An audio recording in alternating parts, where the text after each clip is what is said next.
To Lincoln 611, 1029. On this day, Richmond police officer Miguel Castillo starts out certain of a few things. You know, there's a lot of good citizens here in Richmond, but there's also, you know, a few people who are, involved in criminal activities. The streets of Richmond can be a dangerous place. Last year, there were 42 murders here, the highest total in 12 years and nearly 6 times the state per capita average. Most are centered in this city's infamous Iron Triangle. One of the biggest things that the Iron Triangle has is a real high drug area.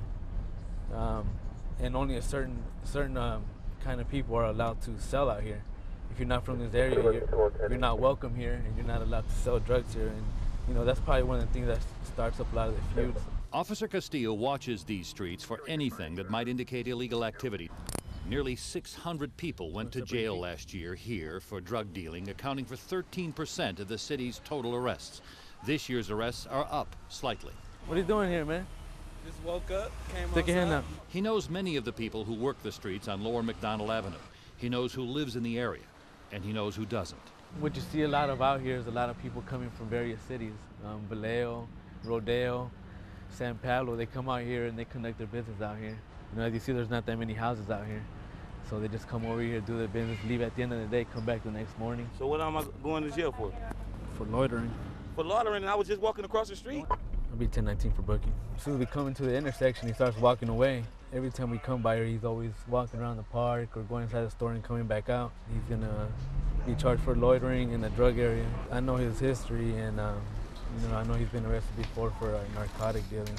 But it isn't just the people who sell the drugs that officers in Richmond are watching for. What are you doing down there? It's the people who buy them as well. So do you normally buy narcotics with your kid in the back seat? Huh?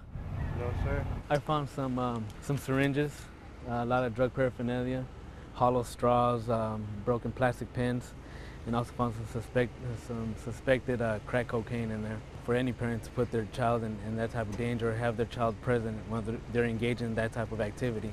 You know, there's syringes in that vehicle that don't have caps on them, you know, that a kid can easily, mistake it for, a pencil or a crayon or something. He's going to be booked for child endangerment and as well as possession of a controlled substance. It's often children who are caught up in the cycle of violence that's created by the drugs on these streets. Have they let you back to school yet? No? We pulled a knife out on another student.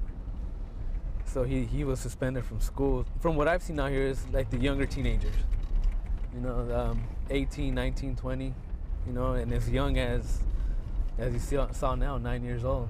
This type of environment they grew up in, so I mean, most of the time they're trying to prove themselves out here, to the older guys that are out here.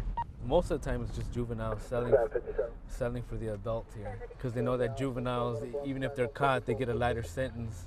The guy we're just talking to, he's 17, and he's a narcotics dealer out here. I've arrested him approximately 8 times for the same crime. Drug dealers will move around the neighborhood, stash their drugs nearby. Right there? Oh, that's good boy. This is black tar heroin. We got crack cocaine, and we also got black tar heroin. A pretty good amount for both. $5,500 worth of drugs, a good bust this day, but Officer Castillo knows the drugs will be back because it's never ending, a cycle that ultimately comes down to some quick cash on the streets of Richmond.